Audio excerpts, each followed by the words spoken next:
What's going on, everybody? All right, yo. So we are back. Another hot fight episode. We didn't been moving through this season pretty well. I love to see it. Let me get the mic out the way. I want y'all to see the belligerent T, the OG one. I'm releasing some more. I'm gonna go ahead and tell y'all now. So we doing for the fall. We're gonna release a few of the old T-shirt colorways, but we also gonna add a long sleeve black, a long sleeve gray, and like a brown chocolate crew neck. I'm not doing hoodies because everybody and their mama doing hoodies. I don't feel like it.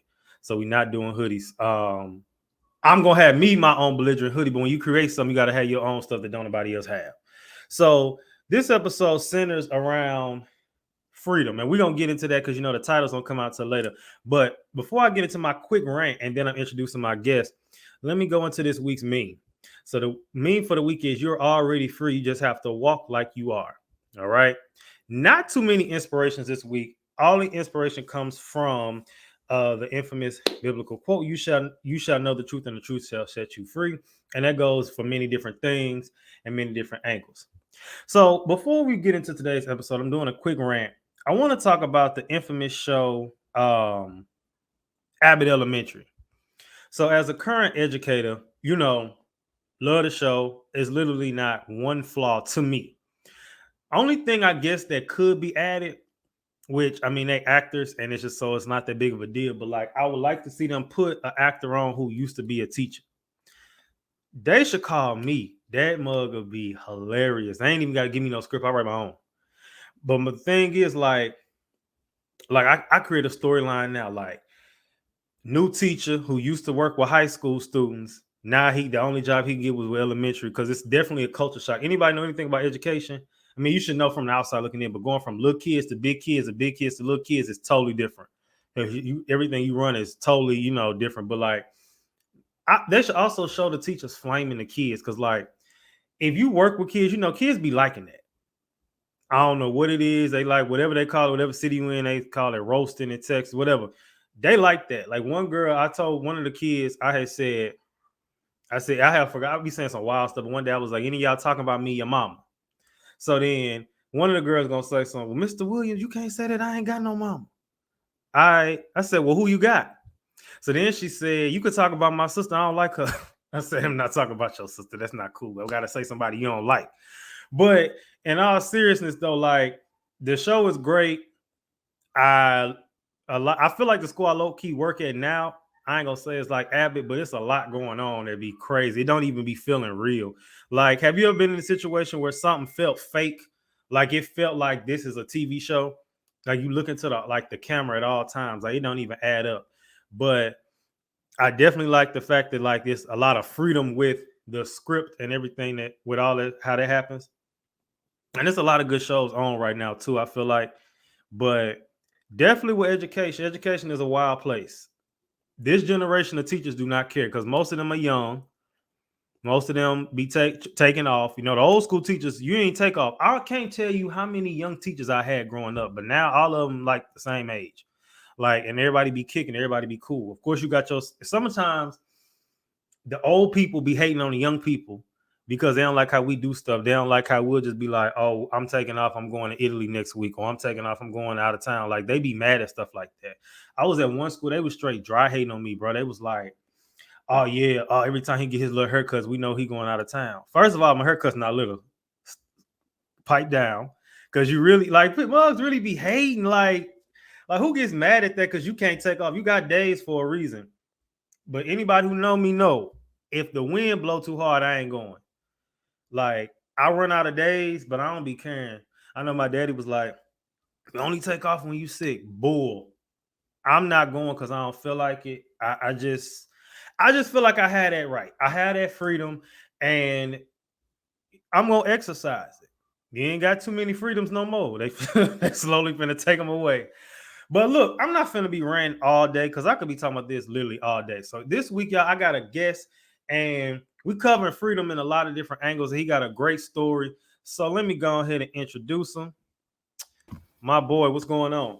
Family, blessings and balance to you. Blessings and balance to everyone that's tuning in right now, for sure.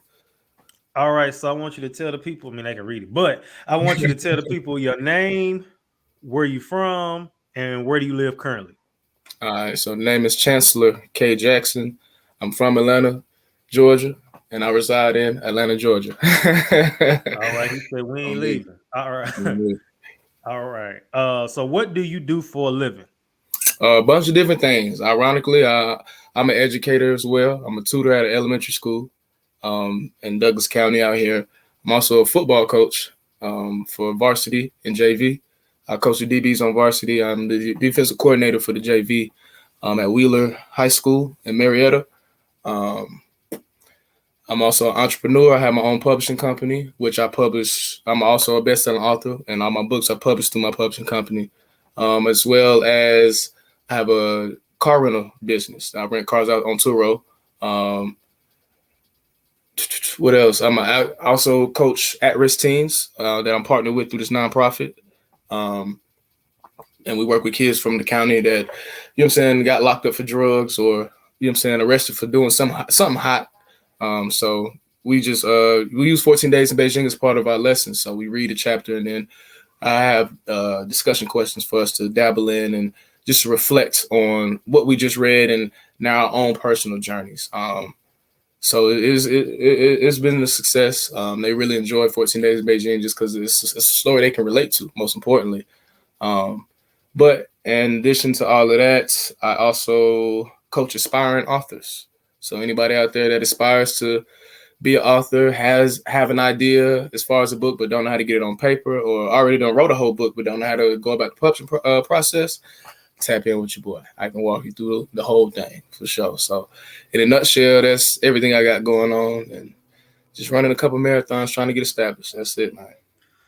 If this ain't the most Atlanta stuff I ever heard, this man literally say he do everything. Like it's not nothing he ain't doing. Talking about from coaching to author, then he got these renting out cars on Turo. Like it's these be the people that y'all that, like I said, I don't know his business, but these be the people that live like below their means, meaning they could afford a lot more, but they choose to live a certain way so that they can keep stacking up. These people that stay rich. So these are people you need to learn from. Now, how long have you been an educator? I started in 2018, so 4 years, roughly Okay. 4 years now. Yeah, Yeah, I it's been smooth. started, huh? It's been smooth. So do you like older kids or younger kids better?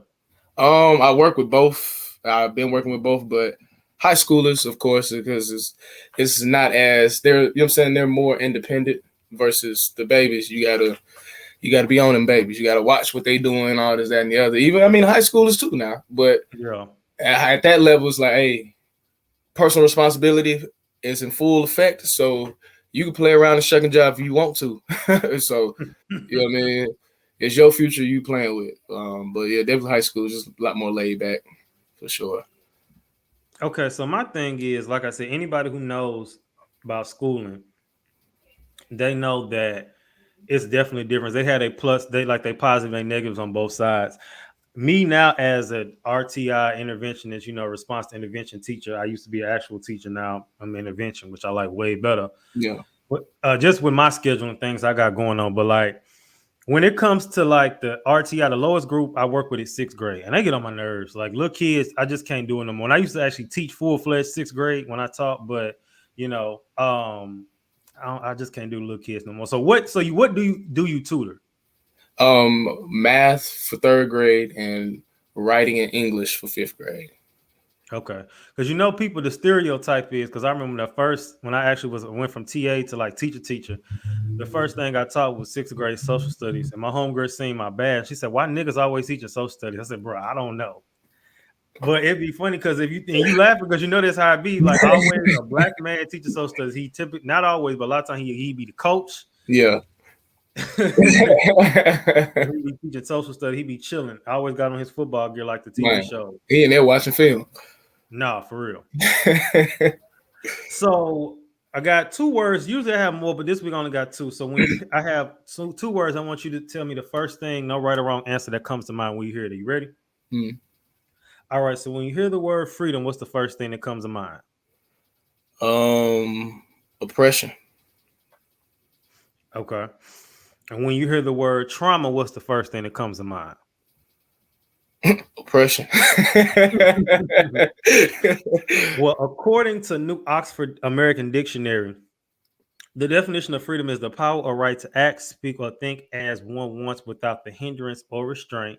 So I guess you can kind of say that. And then as far as trauma goes, the definition, it says deeply distressing or disturbing experience. And then the other definition is physical injury. All right, so let's move on into what does this have to do with mental health?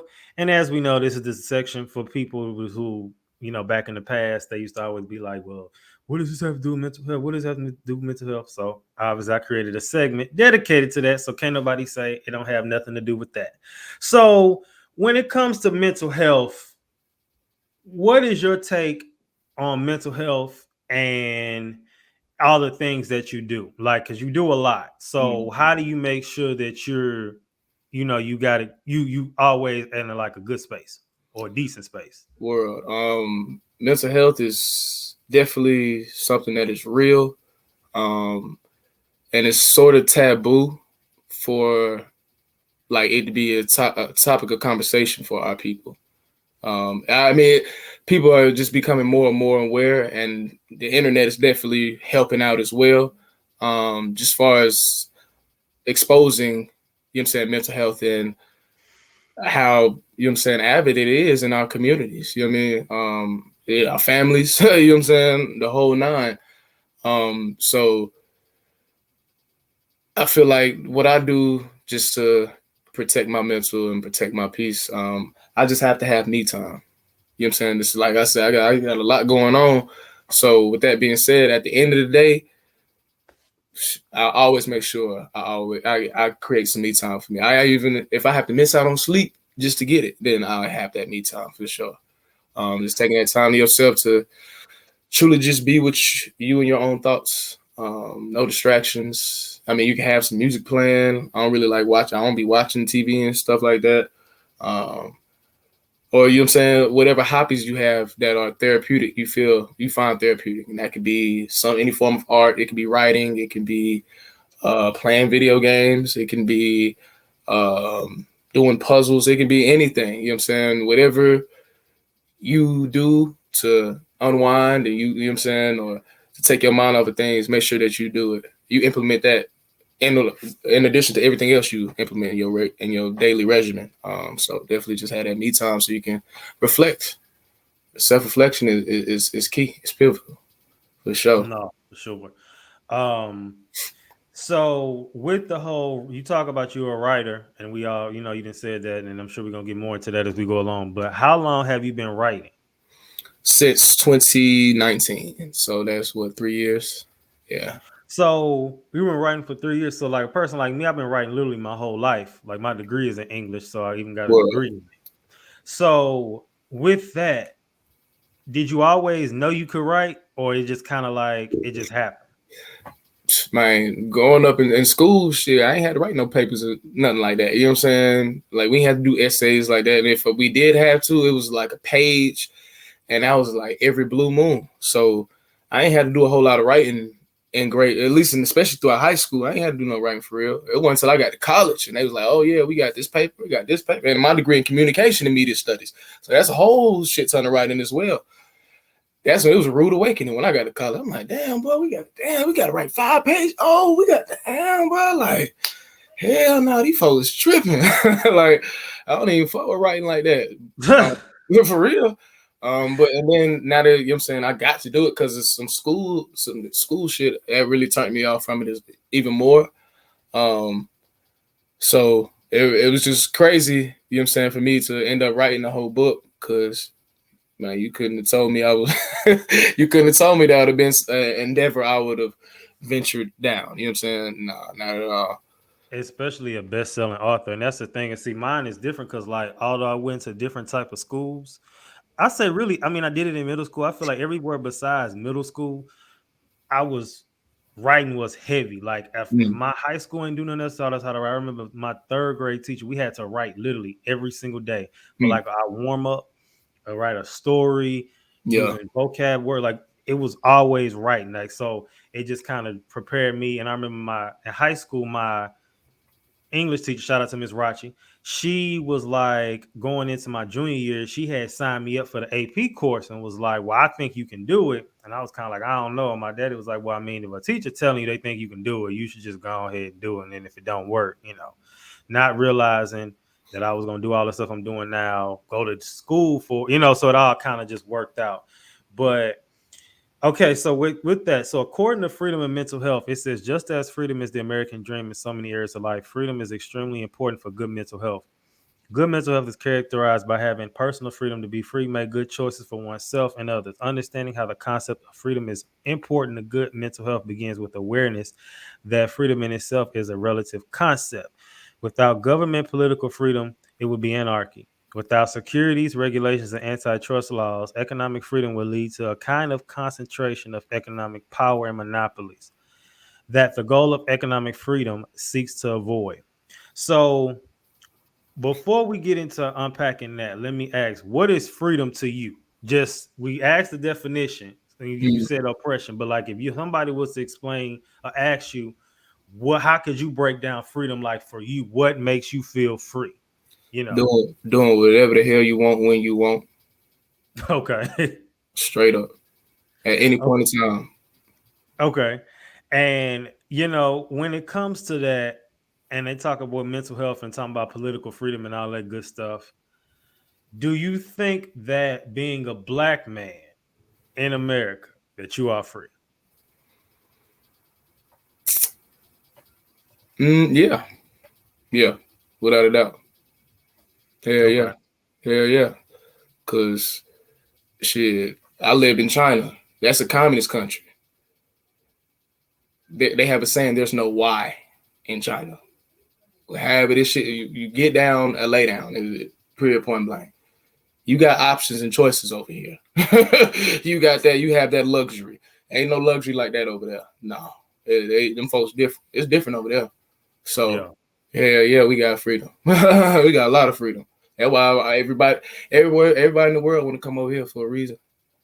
One is American dream, financial opportunities, but again, that's part of the freedom that comes. You know what I'm saying, that plays a role in that. So hell yeah.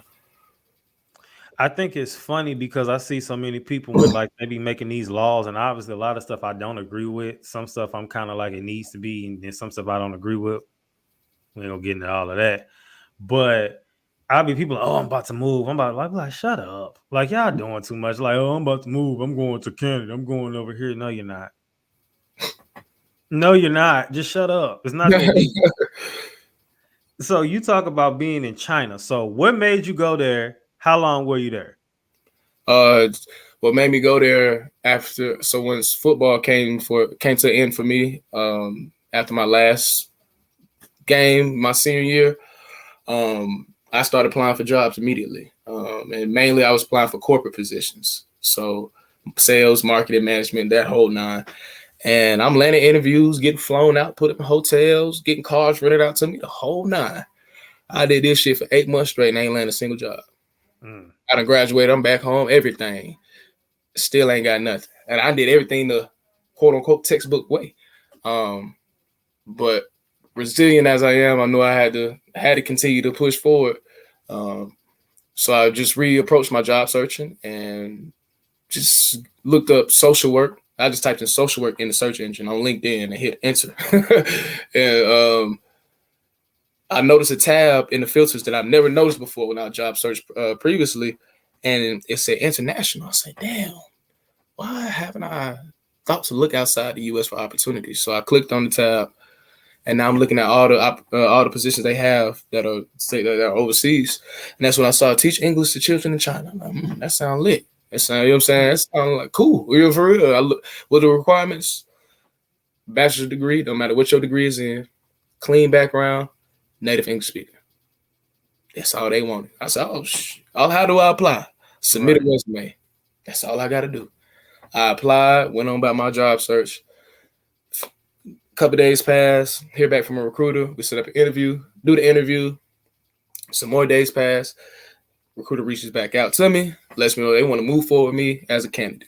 So this, after 8 months of just trial and error, this is the very first job to tell me yes. On the other side of the world, I've been trying to apply for multiple positions, various positions all over the U.S. and ain't nobody been trying to fuck with me. Nobody trying to bet on the kid.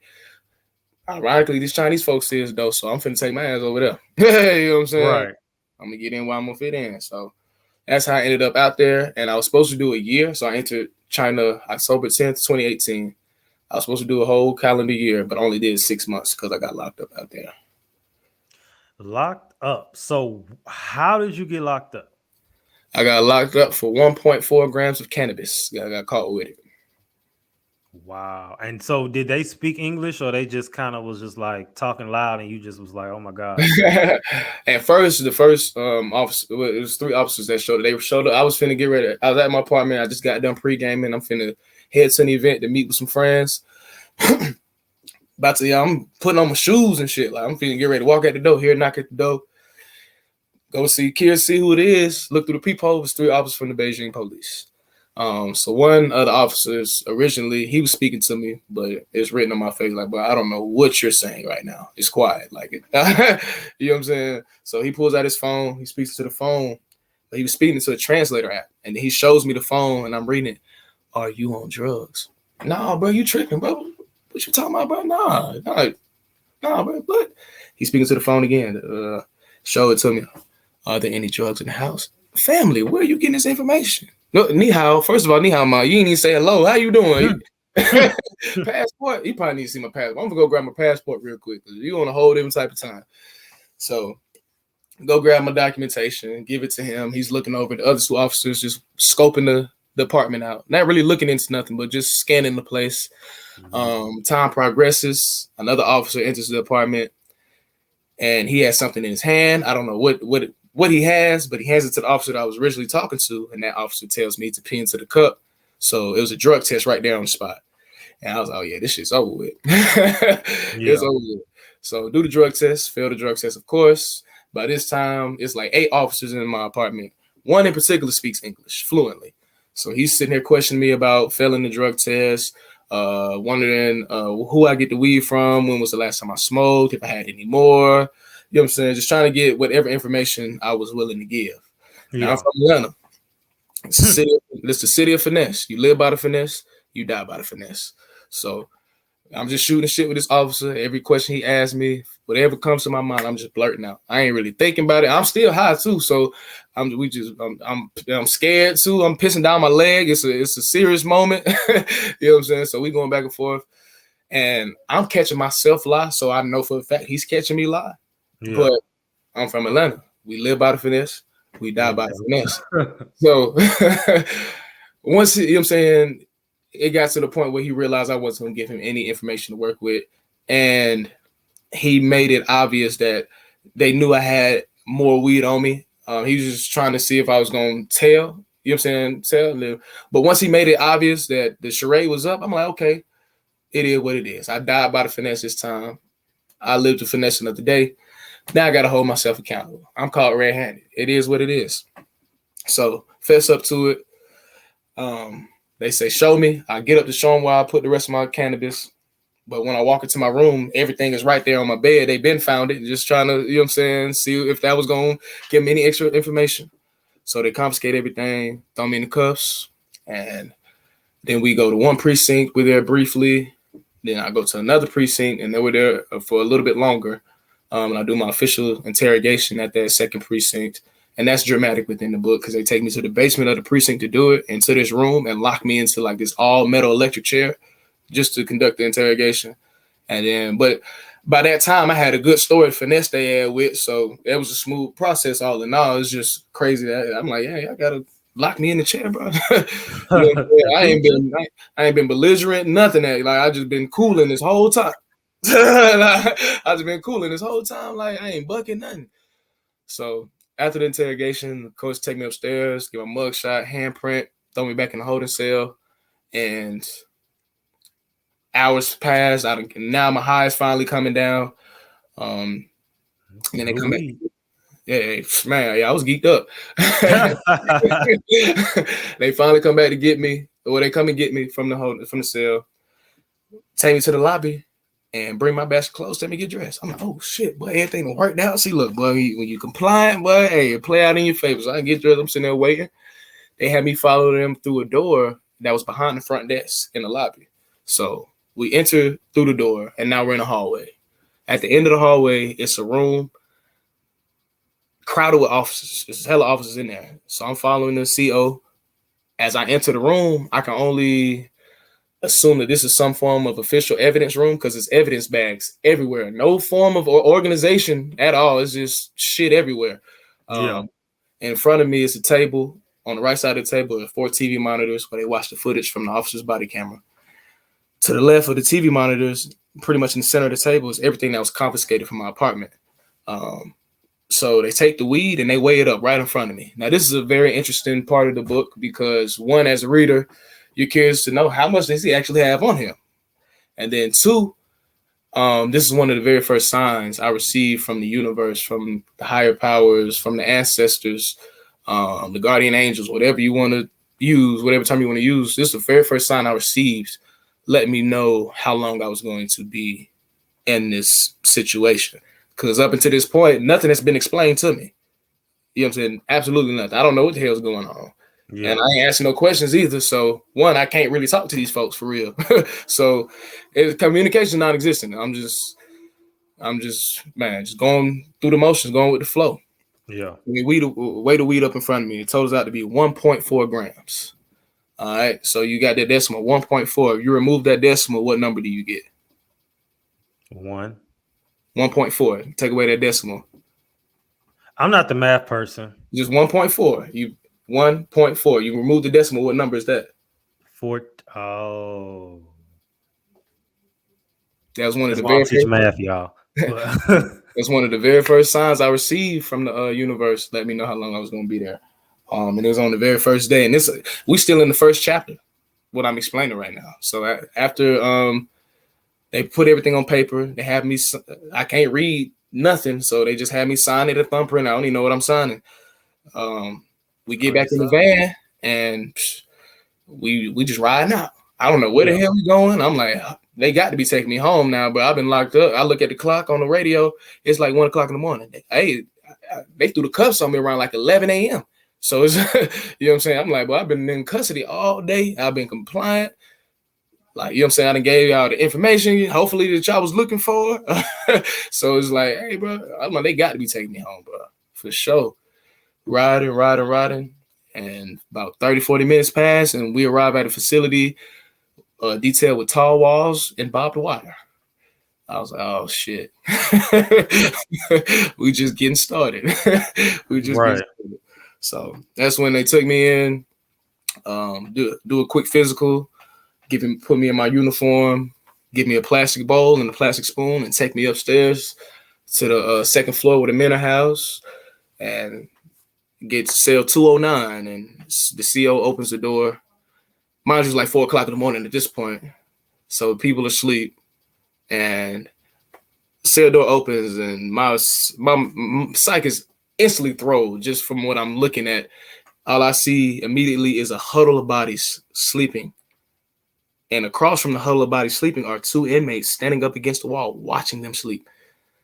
So I'm just like, bro, what is going on? Right, where am I at? And now they looking at me crazy because the last thing they expected was for a brother with dreads. I had locks at this point in time. A brother with locks come walk through the door. So they looking at me crazy. I'm looking at them crazy. I'm just like, boy, what we got going on in here?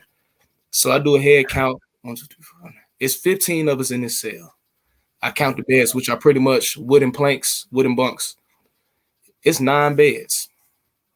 That's why I'm like, in the book, I describe it as a slumber party. I'm like, look like a slumber party. Like back in the day, when we had a sleepover with the family and the cousins, we gotta make room now. Hey, you guys head to foot all. Hey, that's what it looked like.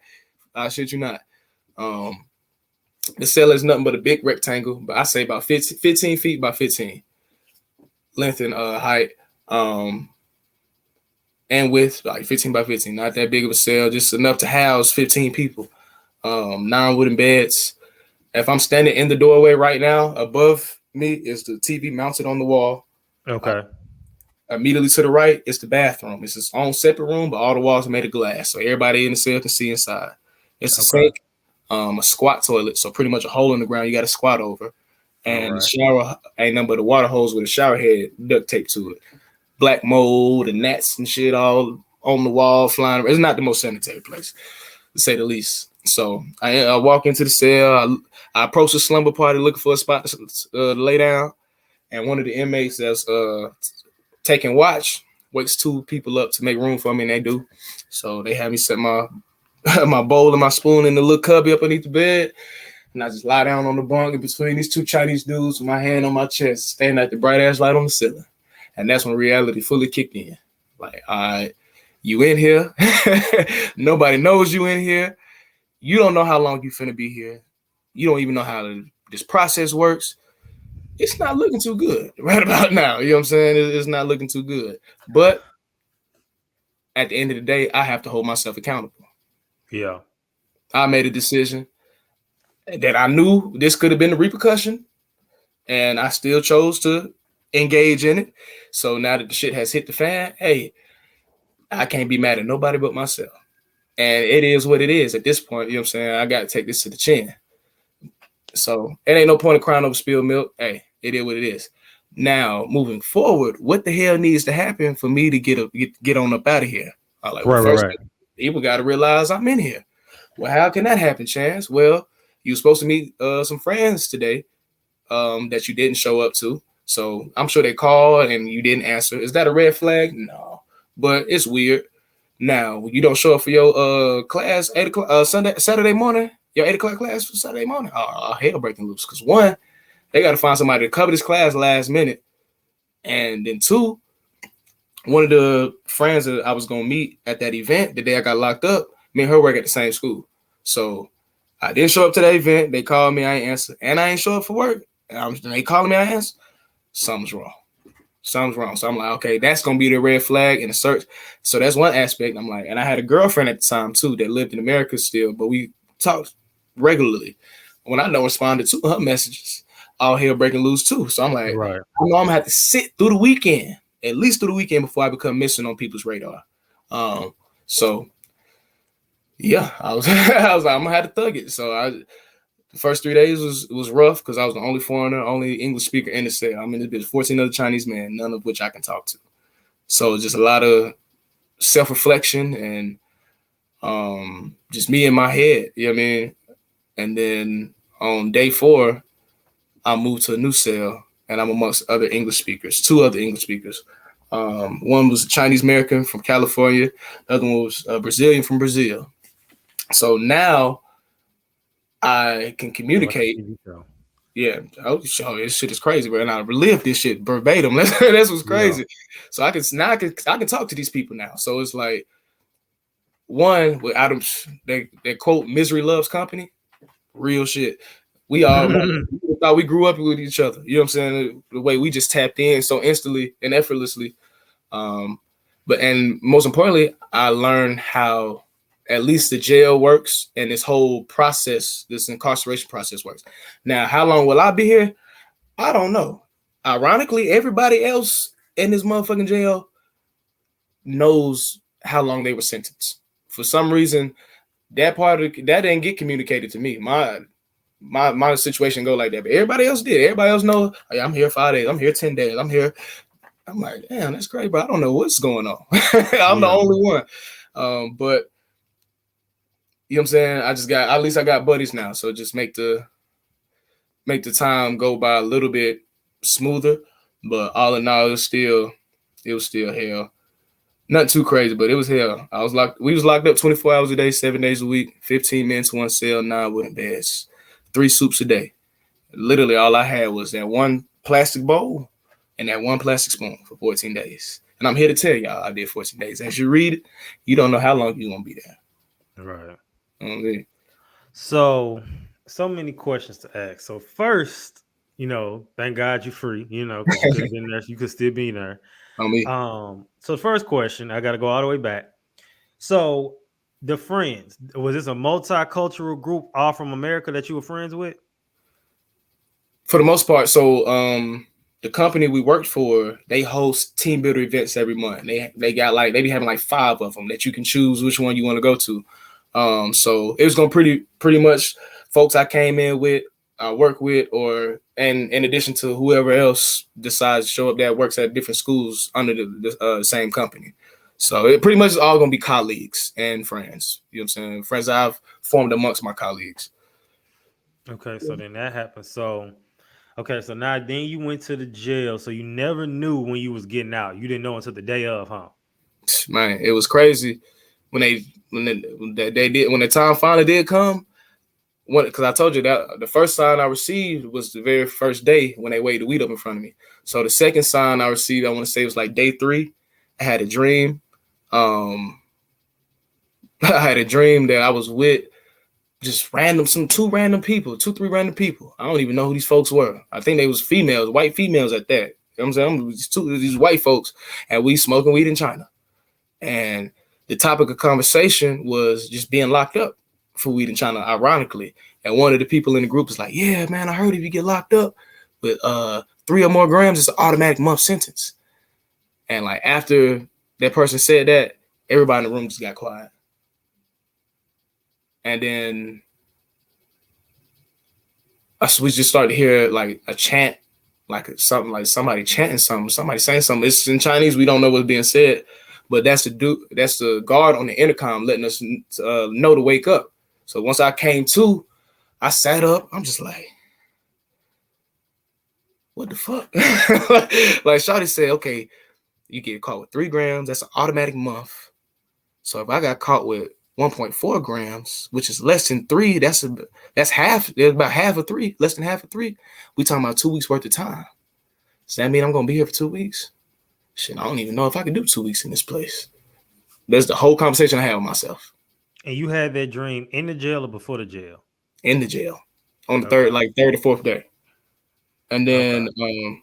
So did you maybe read that somewhere about the 3 grams, huh? man, I don't know where that came from.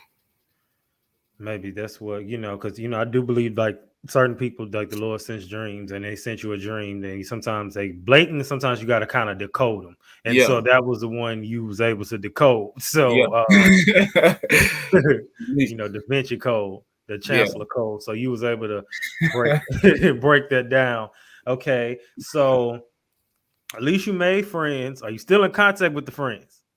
Oh yeah. We all I ain't seen them since Bejing Jail 6, but yeah, we got each other on Facebook. Did you when you got out, did you like do like the movies, they be going on and kissing the ground when they get out of jail? It was once I got out, it was crazy because I wasn't expecting it.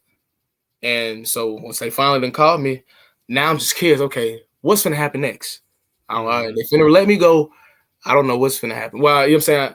I know I'm finna get ready they finna deport me. I know that much, but how's this process going to work? Look, I have no clue. So I'm just interested to see what's gonna be the next steps before I actually get on that plane. Because because I'm still in custody throughout the whole time, throughout the airport, all that. So once I'm on the plane, when I'm officially free. So I really just anticipating and excited, just intrigued to see how this whole release process was going to work out. And was curious because my mama had flew out there. She had flew out there when she found out I was locked up. So I was curious about what happened to her. And yeah, that was pretty much it. Ready, just get back home. And then I just focus on everything else once I got back to the States. Well, that's the thing, because this is my thing with that. So, because that's like this is like a black mama. She said, "I'm gonna go get my baby. I don't know what she gonna do." Because I remember when I think I had COVID, but I didn't really. I had told mama I was sick, but I really wasn't going all the way into details. It was like the first batch of COVID, right when they locked us down. Yeah. And I kind of downplayed the symptoms, but I think it might have been because I had chest pains and I had never had chest pains before. And so she said she contemplating, well, I might just drive down there. And I'm like, because, from St. Louis, now I live in Houston. So that's, a 14-hour drive, 12 if you're pushing it. And I'm glad I downplayed it because I would hate for her to, I appreciate it, of course, but it would have been a lot for her to come all the way down here. You know what I'm saying? And then it would have been a lot. But, we got Gotta love the black mamas for doing that. That's crazy. So you was in jail for 14 days. Obviously, I feel like people go through those situations to tell the tale, and you live to tell a story. And now, obviously, we happy to see that you're here and you wrote a book about it, and it's a bestseller. And I like how you started off saying everything I write is a bestseller. Didn't even know you was gonna be no writer, but we don't want to dwell too much on it because we do got other stuff to talk about. But before, and I'm sure it may come back up later. But we'll ask this now. So as soon as you got back home, did they like say, "All right, tomorrow you got to leave," or like how did that work? You talking about when I got released from the jail? Yeah, They took it. So I got released. Had me put my clothes back on, sign a bunch of paperwork I couldn't read, get in the police van, take me to my apartment. But before we on the street, my apartment complex is on. They stopped at McDonald's so they can get them something to eat. The police officers can get them something to eat. So I'm waiting on them to get their McDonald's. And then once they got their McDonald's, they got back in the car. And then we went on up into the complex and escorted me walked me up into the apartment. And that's where I found my mama. She was just sitting there on the couch. So I'm like, oh shit. That was the last thing I was expecting.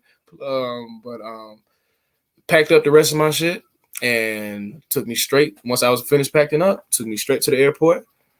And once we got to the airport, walked me through, you know what I'm saying, went through the whole TSA thing, walked me to the gate, watched me walk on the plane, and that was it. Would you ever go back? I would, for sure. Bring everything full circle. Because when I said something, was set out to do something, I like to actually do it. So my goal was to actually do a whole year. I didn't get to do it. Now, you know what I'm saying, of course, circumstances, but I'll definitely go back just to bring everything full circle for sure. And to see what it's looking like now. I know a lot has changed since then. Yeah. Post COVID and everything. Man. Okay. So now crazy story. So let's go back into the source from earlier. It says, when it comes to good mental health, too much unrestrained emphasis on freedom can become an opportunity for risk-taking and short-sightedness. This means that it's important for each of us to look at containers we have in our lives which encourage or discourage the exercise of our emotional freedom and not our ability to make choices. Certain kinds of containers are going to make us more emotionally creative and freer and give us more joyful lives. Other containers are going to just do this, the opposite, keep us stuck in addictive and self-defeating behaviors. So let me say this. When you was that your first time and last time in jail, or was you ever in like a juvie or anything when you was in Atlanta? Yeah, my first time ever. You caught the shade. I had to throw it in there when you was in Atlanta. All right. So no. Okay, now you made the comment that said you was laying on the bed like this, looking up. So was you like freaking out? Or you was just kind of like, ain't no point in freaking out because if I freak out, it's only gonna make it worse? I wasn't freaking out. Like, even only time I was like damn near pissing down my leg was when they first pulled up to the apartment, and all the way up until he made it clear that I was caught red-handed. As soon as he made it clear that I was caught red-handed, all the anxiety, all the stress, because I'm just hanging on to the hope that y'all don't come across the backpack. Right. That's all. But once out, okay. Now I'm just like, all right. And at that point, I'm still high too. So I'm like, well, this, you know what I'm saying, it is what it is. This is happening. What the hell is going to happen? This going to, and I said this in the first precinct. I said, we don't, you know what I'm saying? We don't know what's going to happen. You know what I'm saying? But hey, I know I'm going to be good when it's all said and done. Well, it's good that you had that faith and just kind of like the whole, and then, like the source said, something about some emotional freedom and knowing like you didn't allow your emotions to lock down in that situation, which is tough to do, but you did it because you could have easily panicked and stressed out, but you chose just like it is what it is, because you could have made the choice to be locked up and been like, I'm in this cage in the jail cell. Because I've heard stories of people who said that was in jail and they felt the most free in jail than they did in the real world because of where their headspace was. Facts.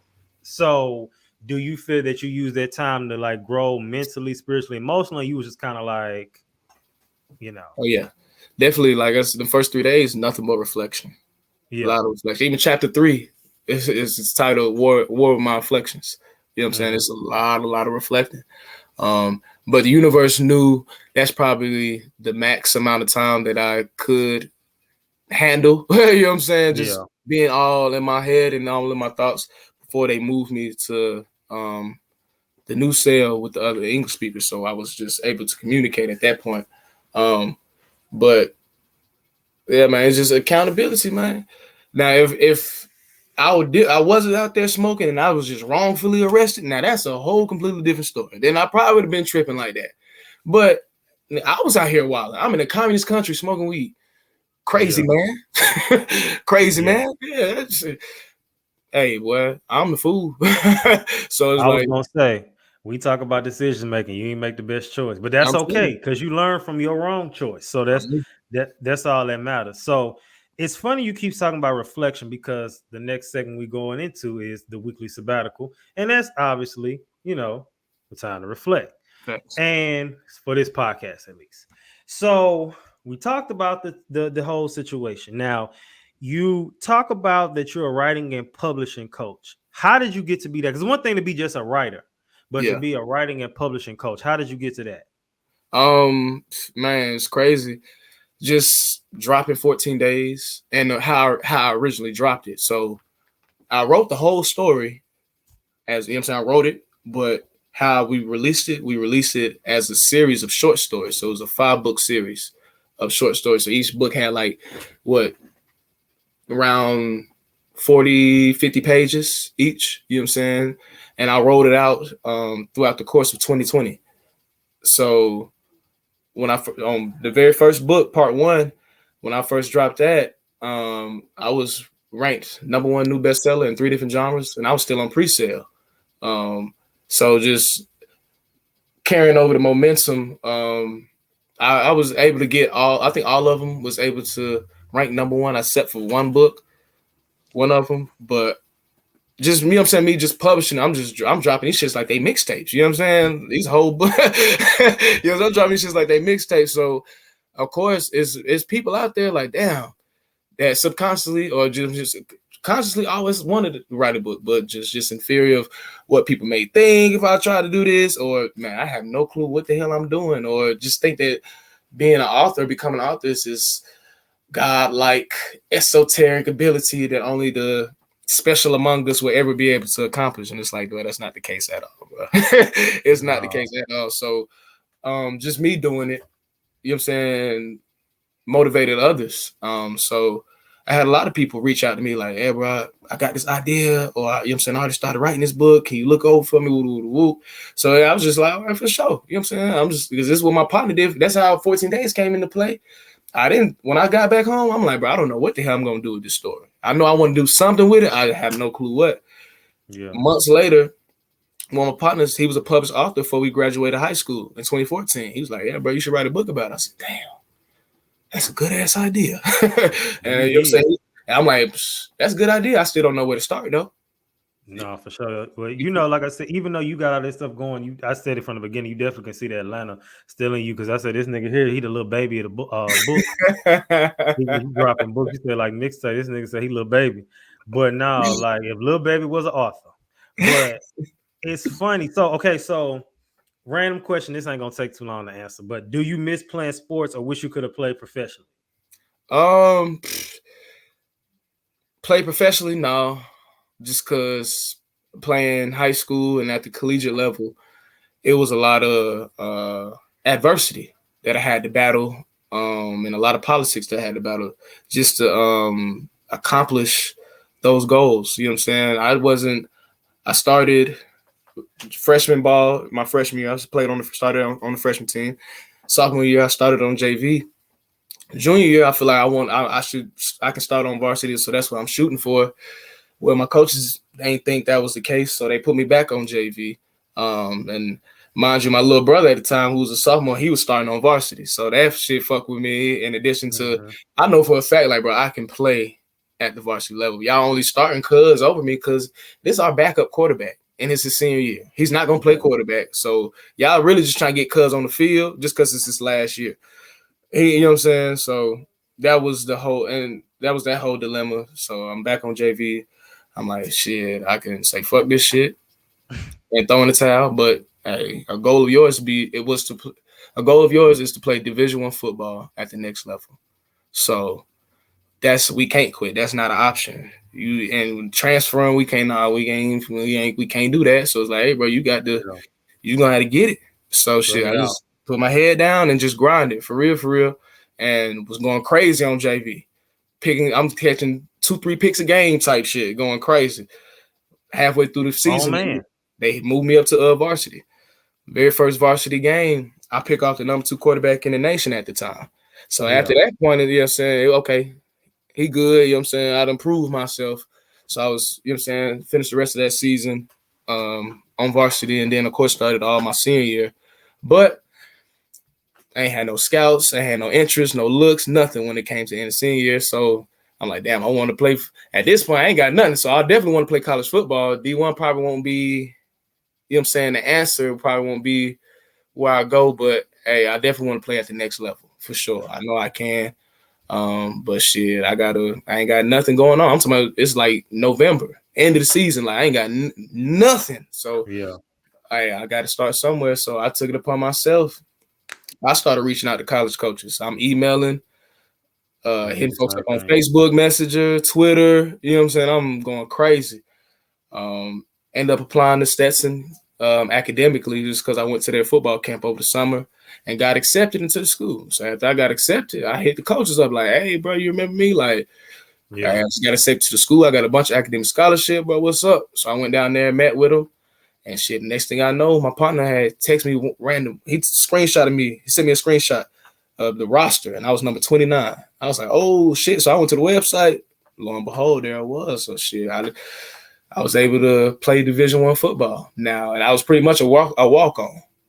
Now I got myself in the door. I wrote it down, followed through, crossed it off the list. All right, I'm in the door. That don't mean shit is goddamn piece of cream. Now I gotta work even harder now. I wasn't recruited. They ain't invest hours and hours getting to know me over. No, so it's like don't nobody know who I am. Yeah. So just through that whole time, I'm talking about, I put my nose to the ground. I grinded. I made the nickel package as a freshman. So I was playing as a freshman.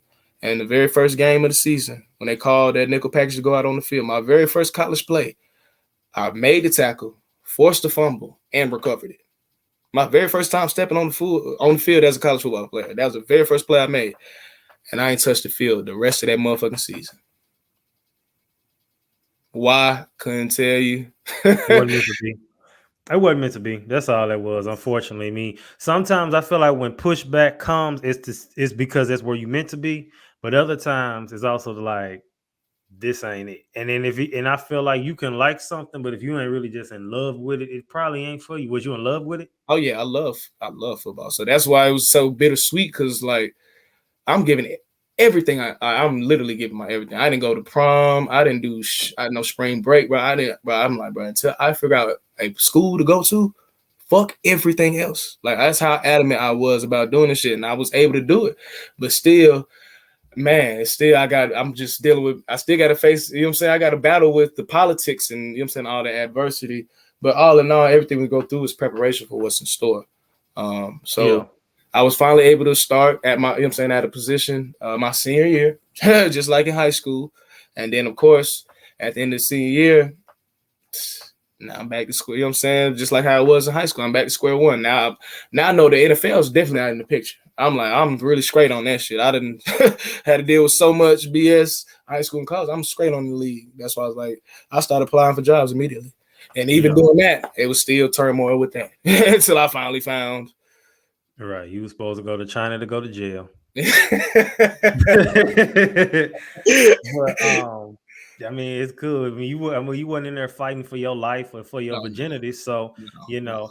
And it's not funny, but it is. It When you is. said, listen, wait. When you said you walked into jail and you said and they looked at you, it made me think of the Trapped in the Closet, R. Kelly, like, and he looked at me and I looked at him. They was like, they could have been there trying to fight you. They could have been in there trying to stomp you out. And they was cool. Yeah. They was cool. And honestly, based on because like even when you play football and stuff, did you have a lot of adversity from teammates and stuff? Everybody was just cool. Yeah, I've never been in a physical altercation. Like I'm that type of cat. I ain't nobody. I'll be chilling. Preach love and prosperity with me. Good energy, good vibes. So when you talk about, you said you be chilling. So you talk about your romance saga. So that's something else that's kind of in the same format as the 5 short stories you turned into the big book. How did you come about with a romance Well, saga? so with that, after I released 14 Days as a series of short stories, I came back around that next year and turned it into one solid book. All right. And so after 14 days, I'm like, I ain't writing no more. I'm like, this is it. Yeah. I'm like, shit, I ain't got nothing else to write about. You know what I'm saying? This is gonna be my one and only book. And it wasn't, of course, you know what I'm saying, that it's been a whole year since I've been releasing the story. And a lot of the feedback or questions I was getting, and it was mainly coming from women that read 14 Days. It's like, okay, you talk about this girlfriend all throughout the book, but you don't actually get to talk to her while you're locked up. And then once, you know what I'm saying, you get released, you get on a plane, and that's the end of the story. So what happened to her? How that story play out? You know what I'm saying? She's not in the picture now, so they want to see about what, you know what I'm saying, how that relationship played, or how that whole thing played out. So that was one factor. Another one was the same partner that told me to write 14 Days. He was telling me to write the romance novel once 14 Days was going crazy. And I was just like, nah, I ain't even in the headspace to write that.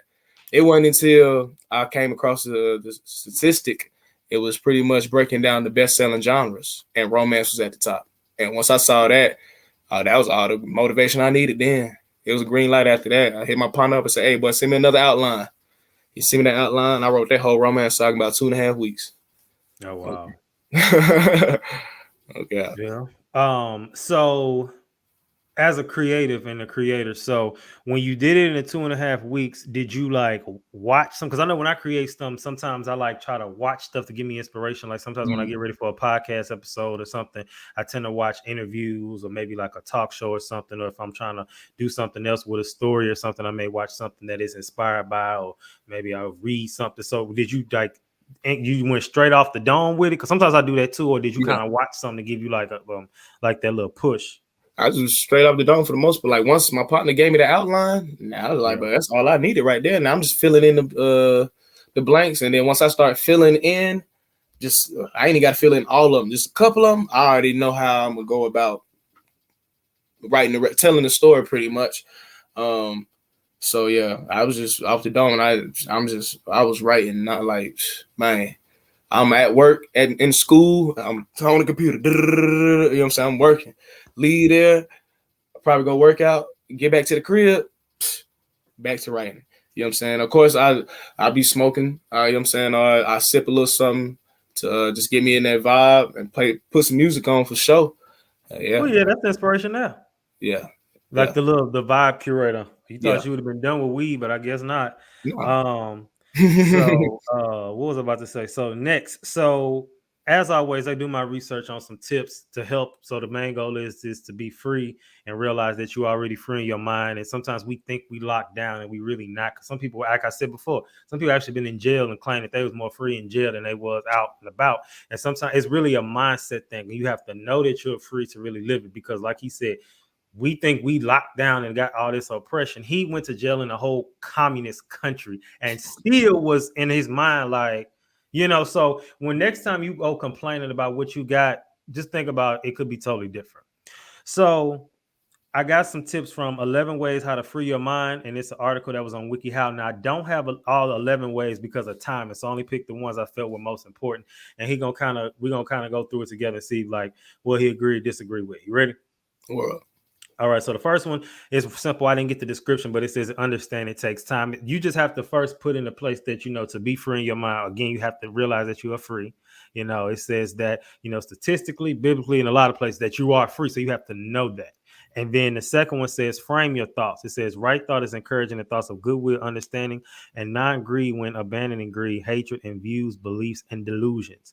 Right thought needs right understanding to exist because without understanding, there's no basis of knowing the difference between skillful and unskillful thought claims. So, freed from bitterness, rage, all that the malice. And it's not going to be easy, but you have to first realize that this is what's weighing you down. And when you realize that's when you can try to fight it.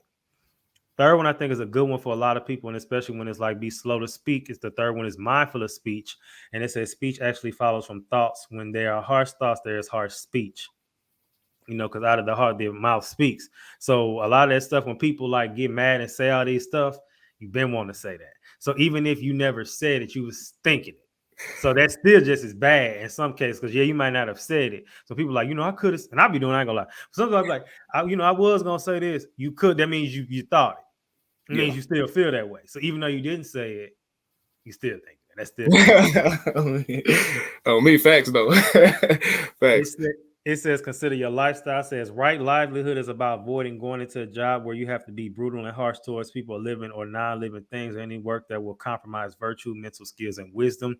I instantly ain't from you. I'm not trying to make an Atlanta joke, but I instantly think of like Love and Hip Hop Atlanta when I think of that. Like that, most, not all, but most of the reality shows are stressful because it's like people think it's fun, it's the platform, but it's a mental fight every day. That's a mental. My prayer lately. People always say they pray for tough skin. I'm praying for indestructible skin. I don't want just tough skin, and I think I got pretty tough skin, but I want it to where you could shoot a missile at me and I wouldn't even know. That's how tough I want my skin to be. Like, so when people's like, and it's easy to ignore stuff in comments. I want to be like Kevin Samuels. Kevin Samuels don't care about what nobody said about him. He said whatever, however, and did not care. Whether you love him or hate him, you got to respect that. I don't care what nobody says. Thanks.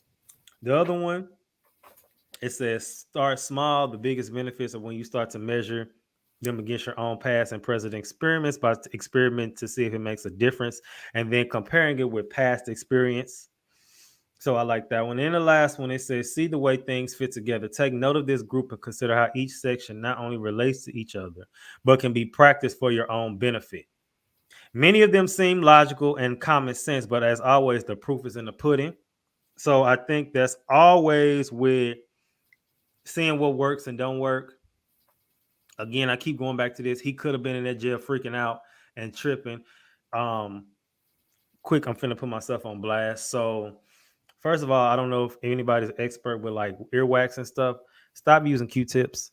I've been heard that years ago, and I still want to be, rebellious. So, the other night, I was using the Q-tip. And sometimes they can be faulty. So, the mug came out. So, clearly got trapped in my ear. I didn't know that, and I thought it did. And I'm like, am I tripping? And I'm like, is my hearing a little off? I'm like, nah, maybe it ain't, maybe it ain't. So the next morning, I remember I was on the phone. I said, I think it's the Q-tip stuck in my ear. So I'm going by my day. So I had this thing, this like little teapot for like the nose for like allergies and stuff that you put up one way and then it come out like the snot and stuff and like all the bagged up stuff. So I still had it. And I said, he said, maybe you should try putting that in your ear. What can go wrong? So I put water in one ear, the water comes out. Put water in the other ear, nothing comes out. I'm like, I think something is stuck in my ear. So try a little more water. Nothing come out. I said, okay, so now I'm starting, it's clogged. That's okay. Well, let's make an appointment for the emergency room. So that's what I did. And so I'm in the shower now because I'm like, well, I could run up there because the emergency room only 6 minutes from my house. And I could run up there now. I said, you know what? Let me just take my shower, eat my breakfast. Like I said, I was going to eat. It was my cheat day. So I wanted to eat some cinnamon rolls and some bacon. I was going crazy.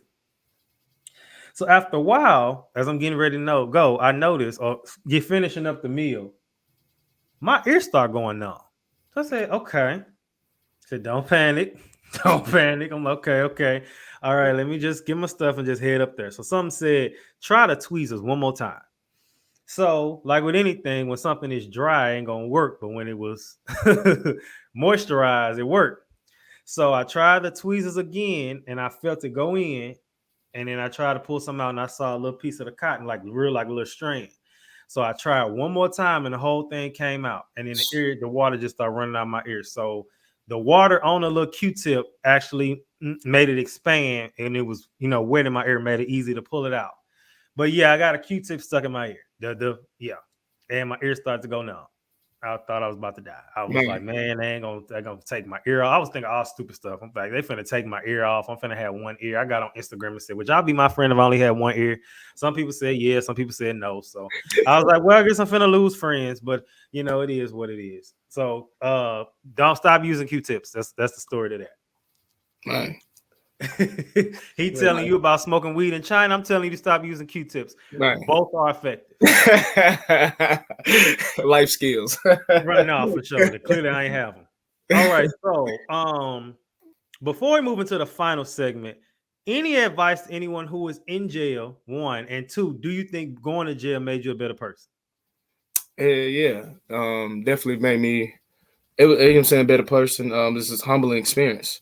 Like freedom is something that we take, like we spoke earlier, you take for granted until it's taken away from you, and you got to adhere to somebody else when they say it. Oh man, so yeah, definitely. Just shapes your perspective, especially if you know what I'm saying, you come from our communities where you probably had a lot of peers, family members, you know what I'm saying, that was in and out of penitentiary, in and out of, you know what I'm saying, that whole system, just in and out of the system. So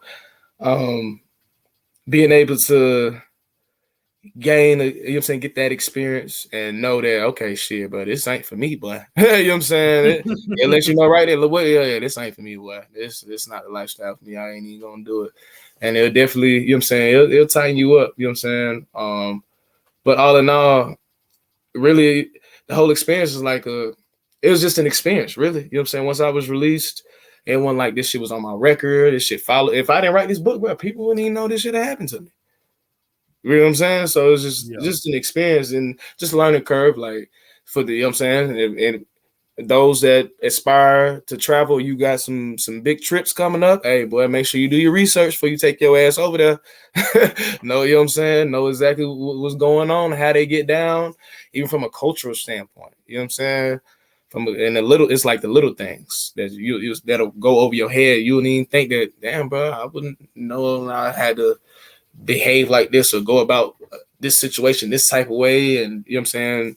Now I don't fuck around and offended the whole, you know what I'm saying, a bunch of people I ain't even know. So just definitely do your research wherever you go. And words of advice, I got a quote, and it's from Nipsey. It's by Nipsey Hussle. It's long-winded, running through this life like it was mine.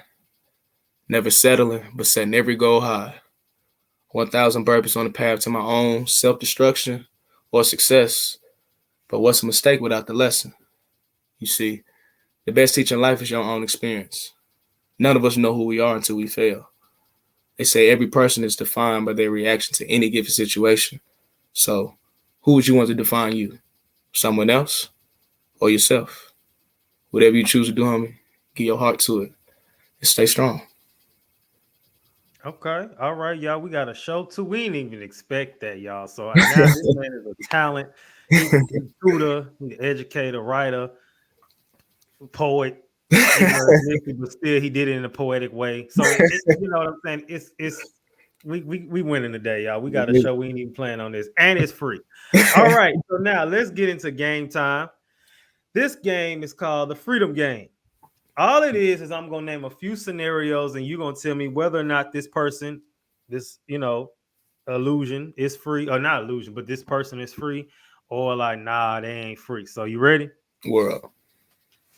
All right, this one's probably pretty easy because I kind of gave you the cheat code, but this person just got locked up, but has learned more about themselves in 20 days and realized that they had a negative mindset prior to coming into jail.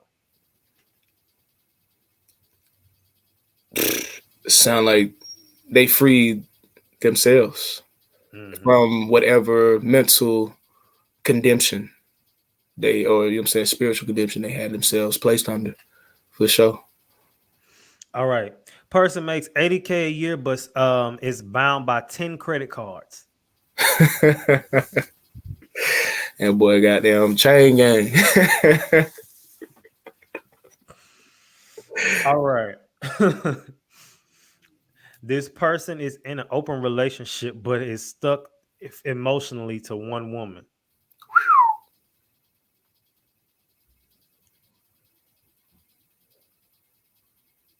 And that one woman ain't the main one he with, I'm assuming. Right.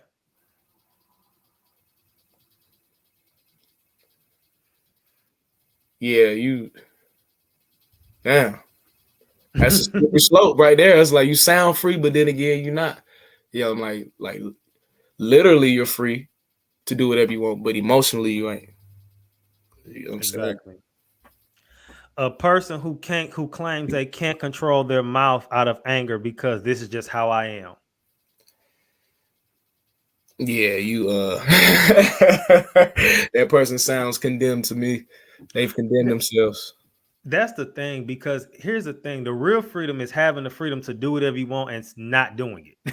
Yeah. Like, you could easily go out and do all these crazy things, but you could say the discipline to not do it. Because if Right. you like, oh, I gotta have sex, nope, or I have to say this. You don't have to say that. You Yeah. chose to say that. That was a choice. Well, I think we Like, spoke on this earlier. yeah, you didn't have to say that. You could have just not said nothing at all. Like when people, like when I don't know how you are on Instagram, but like I know at me, sometimes I post stuff and people feel the need to respond and like start a debate. Do you know how much BS y'all post I skip past? So the fact that you choosing to comment on mine, did I have the lack of control? You're not gonna flip this on me. You're not gonna.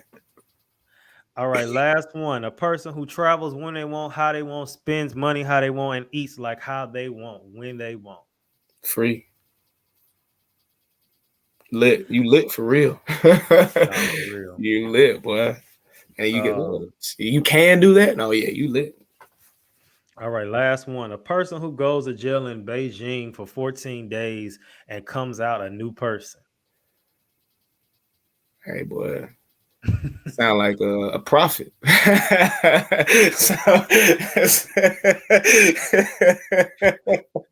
Get this man out of here. All right, y'all. So let's get into the final for the week. This is for y'all to do. How do you plan to choose freedom moving forward? So we talked about a lot of different things, and this is for the people so that they can participate with the episode. And you, an educator, I basically gave y'all a, I do have my question, a challenge. It's just a question based on what we went over today. We unpacked a lot, and that was good. And I knew it was going to be deep, and I was excited for that. And for you to tell your story. So as we leave today, anything you want to plug or say to the people before we go? Just a couple questions. One, how well do you know yourself? Mm-hmm. That's something I'm saying. You just think about it, reflect on it. How well do you know yourself? And then two, second question, if people didn't have to work or go to school, what would you do? Who would you be? And then three, with all that being said, is what you're doing right now, you know what I'm saying, in your journey or where you at, are you chasing a dream or are you fulfilling your purpose? Okay. I'm gonna leave it at that. All right. Fulfilling your purpose. That's the real freedom. Living what you want, what you were called to do, and not being stuck where you feel like you have to be. Because some people be stuck in place for 60, 70 years and think that that's okay. And that's not going to be me. All right, so we enough on a good note. So that's it for the day, y'all. Shout out to my boy for coming through. Tune in to us next time. PSA signing out. Always remember, keep your head up like your neck hurt. Remember who you are. Make your mind up. Don't let it make you.